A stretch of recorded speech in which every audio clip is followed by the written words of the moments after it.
विष को कंठ में रोक लिया, क्योंकि उनके हृदय में राम बसते हैं, इसलिए कंठ में विष को रोक लिया। और विष का इतना प्रभाव पड़ा कि महाराज भगवान शिव का कंठ नील हो गया, इसलिए भगवान का नाम नीलकंठ पड़ा। बोलो नीलकंठ भगवान की जय हो। नीलकंठ भगवान शिव का नाम पड़ा। अब समुद्र मंथन से 14 रत्न निकले, तो पहला विष, इसके बाद धन्वंतरी भगवान ने अमृत का कलश लेकर के निकले, जिसके लिए देवासुर संग्राम हुआ। अब क्या करें देवता, क्या करें? धन्वंतरी जी महाराज से दैत्य छीन लिए अमृत का कलश, और तुरंत सभी देवता भगवान के पास आए। भगवान ने कहा, तुम देवता बड़े स्वार्थी हो, ठीक से विश्राम करने भी नहीं देते क्षीर सागर।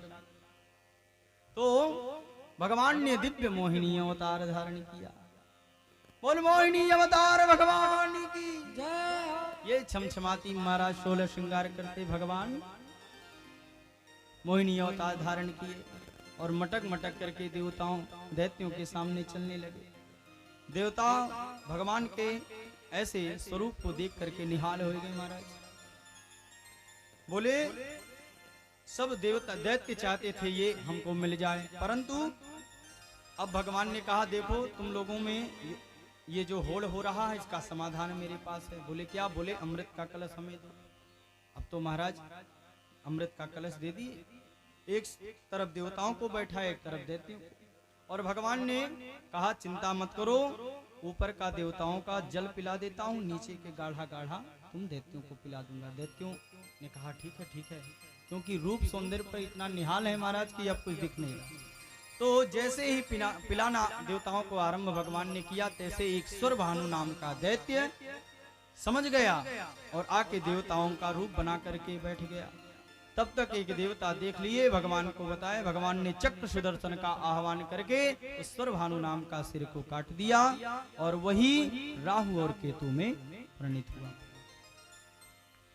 इस प्रकार से भगवान सुखदेव जी कहते, परीक्षित, बृहस्पति, अब समस्त देवता जो हैं सब अपने देवलोक को गए, और जितने भी दैत्य थे सब मारे गए। महाराज देवता बलवान हो गए। तो समस्त दैत्य को मृत संजीवनी बूटी पिला करके शुक्राचार्य जी महाराज पुनः जीवित किया, और आक्रमण बोला। और आक्रमण जब बोल दिया, और अब जो इस दैत्यों के राजा थे, राजा बलि से कहा, तुम यज्ञ करो, चिंता मत करो, क्योंकि भगवान ब्राह्मणों के धीन हैं, और तुम ब्राह्मणों को बुलवा करके खूब मालपुआ तस्मई रबड़ी पवाओ अपने घर पे, भगवान भी कुछ नहीं कर सकेंगे। अब तो महाराज यज्ञ आरंभ होने लगा। तब क्या किया जाए? तब भगवान ने कश्यप जी से कहा, सुखदेव जी कहते हैं, परीक्षित जी, कश्यप जी ने अपनी देवी दिति से एक व्रत करने को कहा। बोले, देवी, फाल्गुन श्यामले पक्षे द्वादशाहम प्रयोग, जिस स्त्री को पुत्र की प्राप्ति नहीं होता है, ध्यान से सुनना प्यारा, जिस स्त्री को पुत्र की प्राप्ति नहीं होता है, वह स्त्री फाल्गुन मास में और शुक्ल पक्ष में 12 दिन मात्र दुग्ध आहार करके नारायण की उपासना करे, तो उसे वामन भगवान के तरह पुत्र की प्राप्ति होगी। वामन भगवान के तरह पुत्र की प्राप्ति होगी। इस प्रकार से अब भगवान की कृपा हुई, और माता अदिति के गर्भ में भगवान साक्षात वामन के रूप में आए। तम बटु वामनम दृष्टा मोदमाना महर्षयः, कर्माणि कारयामासो पुरस्कृत्य प्रजापति। भगवान मात्र 52 अंगुल के बटुक वामन रूप को जो देखे वही मुग्ध हो जाए। देवताओं में आनंद छा गया महाराज। ऋषि कुल में साक्षात भगवान प्रकट हुए हैं। अदिति मैया ने लगोटी दिया भगवान का, बृहस्पति जी ने यज्ञोपवीत संस्कार किया, विधाता ब्रह्मा जी ने कमंडल दिया, बृहस्पति जी ने गायत्री मंत्र फूंक करके दिया, यज्ञोपवीत धारण कराया, भिक्षा का पात्र माता अदिति ने दिया, अन्नपूर्णा मैया ने प्रदान किया। और इस प्रकार से जिससे जो बना भगवान को दिए। आकाश ने छत्र भेंट किया। और अब बृहस्पति जी कहते हैं देखो हमने आपको गायत्री मंत्र दिया है, इसलिए गुरु दक्षिणा होता है, और गुरु दक्षिणा में मुझे तीनों लोकों की संपदा चाहिए। क्या चाहिए? तीनों लोकों की संपदा। बोले महाराज ये संपदा होगा किसके पास? बोले इस समय तीनों लोकों की संपदा का मालिक राजा बलि हैं, उनके पास जाइए। अब वामन भगवान दिव्य कोपीन वस्त्र धारण करते हुए और बामन अंगुल के वामन भगवान चल दिए राजा बलि के पास। राजा बलि के पास चल दिए महाराज। रूप बामन को बनायो रे बिहारी जी ने, रूप बामन को बनायो हरि जी ने, रूप बामन को बनायो श्री बिहारी जी ने। हाँ हाँ बिहारी जी ने, ओ बिहारी जी ने रूप बामन को बनायो रे बिहारी जी ने। रूप बोल बामन भगवान की श्री बिहारी जी ने। पूरे पूरे हाथ उठा करके जय हो श्री हरि। जय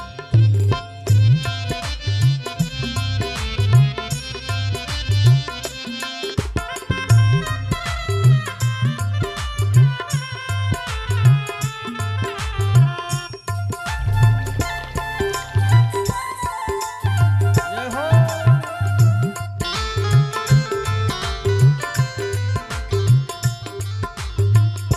दर्शन दीने मात अदिति को, दर्शन दिए मात अदिति को, दर्शन दीने मात अदिति को। दर्शन दिए मात अदिति को। कश्यप कश्यप मन अति भायो रे बिहारी जी ने। कश्यप मन अति भायो रे बिहारी जी ने। हाँ हाँ बिहारी जी ने। हो बिहारी जी सभी गाइए रूप बामन को बनाओ रे। ओ रूप बामन को बनाओ श्री बिहारी। और भयो उपवीत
देवन देवन मन हर्षायो रे बिहारी जी ने देवन मन हर्षायो श्री बिहारी जी ने।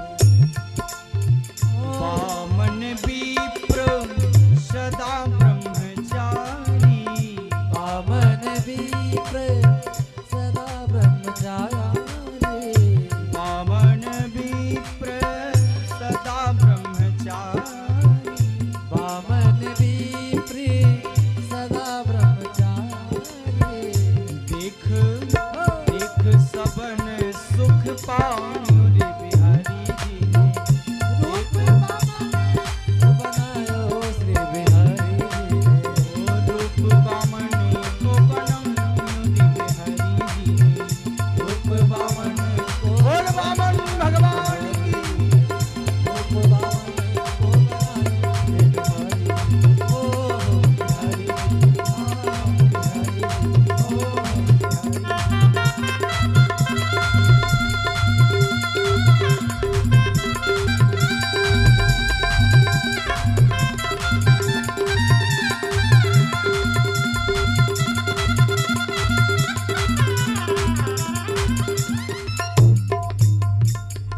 बोल वामन भगवान की। इस प्रकार से राजा बलि वामन भगवान को देखा और देख करके अद्भुत छटा को भगवान ने कहा मुझे भिक्षा चाहिए। बोले भिक्षा में क्या? बोले पदम तृतीय कुरुशेषण निजम, मुझे बस केवल मात्र 3 पग भूमि चाहिए। बोले महाराज क्यों राजा बलि का अपमान करते हैं? इस छोटे से बामन अंगुल के पैर, इससे आप 3 पग भूमि मांग रहे, लज्जित ना करें। भगवान ने कहा देखो भाई देना चाहते हो तो दो।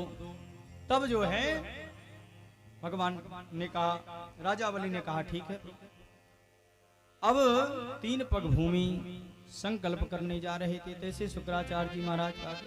बोले राजा बलि ये क्या कर रहे हो? अरे ये न 52 है न 53 है, ये साक्षात विष्णु भगवान है और तुम इन्हें साम्राज्य दे करके एकदम निर्धन बनना चाहते हो क्या? परंतु भगवान कहते हैं देखो राजा बलि यदि देना हो तो दो, संकल्प करो वरना हम चले। राजा बलि ने कहा नहीं प्रभु, गुरु की बात नहीं मानी तो संकल्प जैसे करना आरंभ किया तो कमंडल में शुक्राचार्य जी महाराज कमंडल में ही अपने शरीर को अंदर भीतर जाकर के बैठ गए ताकि न जल गिरेगा और न संकल्प करेंगे।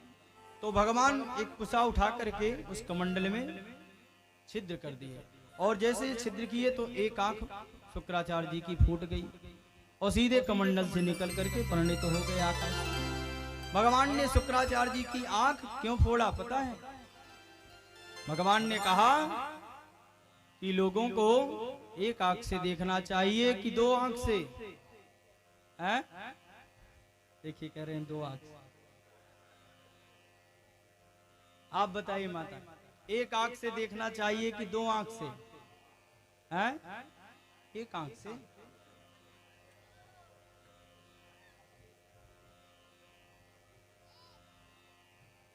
लोग कहते नहीं ले भैया ये एक अखियां ही कर, एक आंख से नहीं 2 आंख से, और 2 आंख से नहीं एक आंख से। सबको संभाव से देखना चाहिए। तो इसीलिए भगवान ने एक आंख फोड़ दिया, एक आंख रख दिया कि भाई तुम सबको बराबर से। तो इस प्रकार से भगवान ने दिव्य ऐसा पावन चरित्र सुखदेव भगवान परीक्षित को सुनाया। 8वें स्कंद मनवंतरों में भगवान का विविध प्रकार से अवतार हुआ। अब 9वें स्कंध में ईशानु की कथा आती है। वैवस्वत मनु के पुत्रों का चरित्र, महर्षि चैवन का, सुकन्या का चरित्र, नाभाग, अम्बरीश, सगर, भगीरथ आदि अन्य सूर्यवंशियों का चरित्र, गंगावतरण की कथा और चंद्रवंश का वर्णन। 9वें स्कंद के 24 अध्यायों से 12 अध्यायों में सूर्यवंश का वर्णन है, जिसमें आए हमारे श्री रामचंद्र।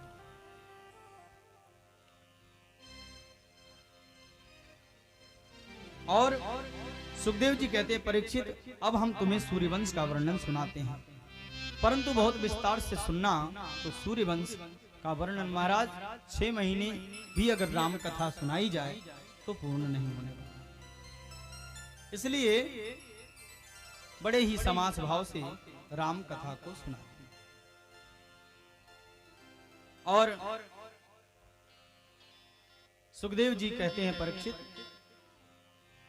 नारायण से ब्रह्मा, ब्रह्मा से मरीचि, मरीच से कश्यप, कश्यप से विश्वान, और विवस्वान से सूर्य, सूर्य से श्राद्ध देव, और श्राद्ध देव से के बाद में मनु, और मनु के इक्ष्वाकु, और इक्ष्वाकु के नृग जन्म लिए। नृग के सरियाती से 10 पुत्र हुए, जिनसे सूर्य वंश का विस्तार हुआ। नभग से नाभाग, नाभाग से अम्बरीश, अम्बरीश जी से योनास, और योनास से सत्यव्रत, सत्यव्रत से हरिश्चंद्र, हरिश्चंद्र से रोहित, रोहित से बाहुक, बाहुक से सगर, सगर से असमंजस, असमंजस से अंशुमान, अंशुमान से दिलीप, दिलीप से भगीरथ का उद्धार हुआ। ऋतुपर्ण, ऋतुपर्ण से रौदास, रौदास से अस्मत, अस्मत के नारी कवच, नारी कवच से खटवांग हुआ। खटवांग से दिलीप, दिलीप के रघु, रघु के अज, अज के बेटा हुए राजा दशरथ। ये परंपरा चंद्रवंश का, सूर्यवंश का।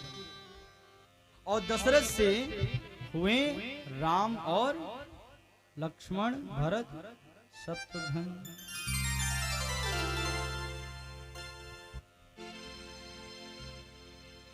श्रृंगी ऋषि वशिष्ठ बुलावा, श्रृंगी से वशिष्ठ बुलावा, श्रृंगी से वशिष्ठ बुलावा, श्रृंगी से वशिष्ठ बुलावा, पुत्र काम शुभ यज्ञ करावा, पुत्र काम शुभ यज्ञ करावा, पुत्र काम शुभ यज्ञ करावा। श्रृंगी ऋषि को बुला करके वशिष्ठ जी ने पुत्र काम से यज्ञ किया, और आज अग्नि के द्वारा उस हवन कुंड से अग्नि देवता प्रकट हुए खीर लेकर। राजा दशरथ जी माता कौशल्या, मां सुमित्रा और कैकेयी को 3 भागों में बांटा, परंतु सुमित्रा और कैकेयी अपने अपने भाग में से माता कौशल्या को भी दी, जिनसे लक्ष्मण जी हुए। बोले राजा रामचंद्र भगवान की जय हो, श्री राम जन्म महोत्सव की जय हो। समस्त महारानियां भगवान श्री राम के जन्म में पावन बधाइयां महोत्सव लेकर के आएगी।